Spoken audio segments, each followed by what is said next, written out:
Hopefully you guys have watched the kind of introductory video, a tour of Photoshop that shows you what all these different things are. You got tools over here. You have a whole bunch of different panels or palettes. They used to call them, well, I can't remember which they did first, palettes or panels, and it doesn't really matter, but they're over here.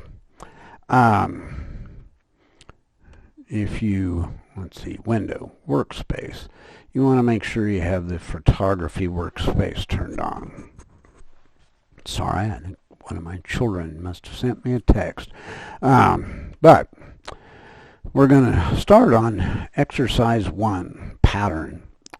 And the whole idea of pattern is not all that important, but you're going to learn some tools here and some things that they will do and kind of get your feet wet. So we're going to go to the File menu, and we're going to open a file. Now I've already browsed over here to my new photo samples, and I want E1 flower here. And used to be I had to do some fancy stuff, and now I can just squeeze my little trackpad a little bit and make it smaller. But we're going to open this RGB image, and right up here it says that it's an RGB image. And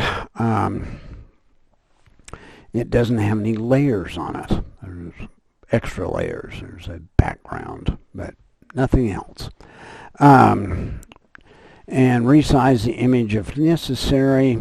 I have no idea what this is, but if I go down here to the lower left, right at the bottom of the screen is the dock size.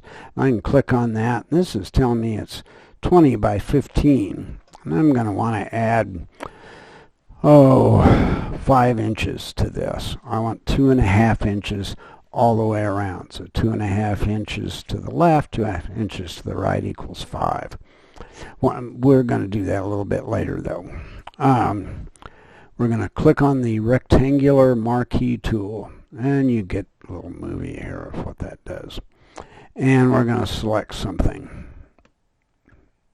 And it doesn't have to be very big, but you want a couple of them appearing in over here on the canvas. So that's about right. And I'm not going to do this. I'm just going to talk you through it because I have enough patterns to keep me happy for the rest of my life, and I don't need one more. Like I say, I don't really use them that much.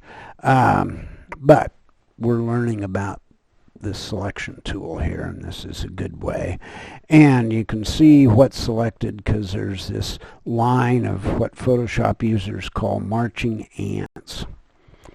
And so we have something selected. And we're going to go up, let's see, next, go to the Edit menu, and scroll down to Define Pattern.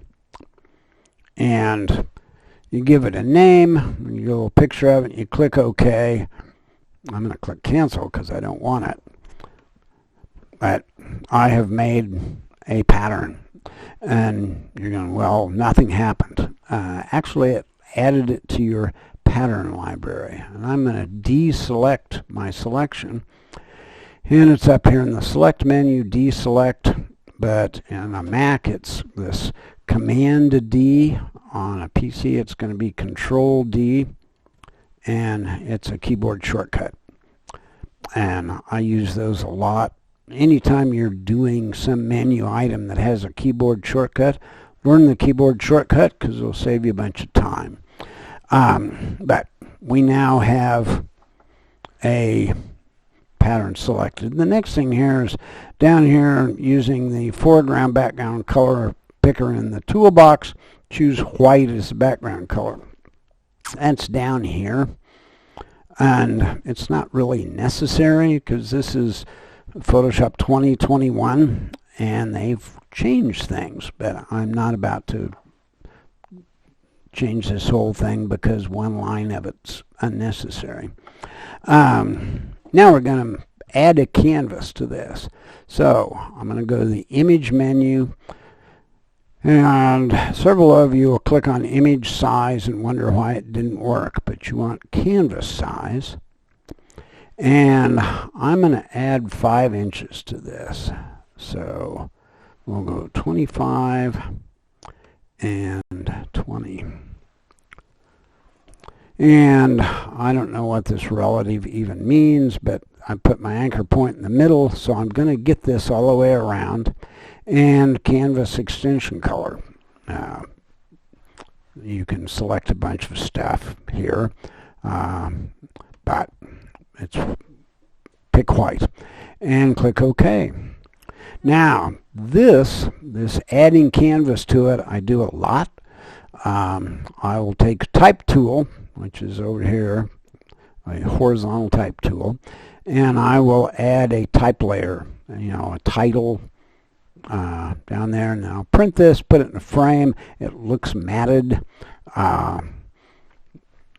So now you have something you can actually use, but I'm going to fill it with a pattern I already have.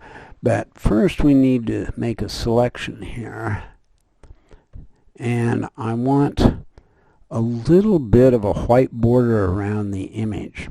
So you can see I've got marching ants here.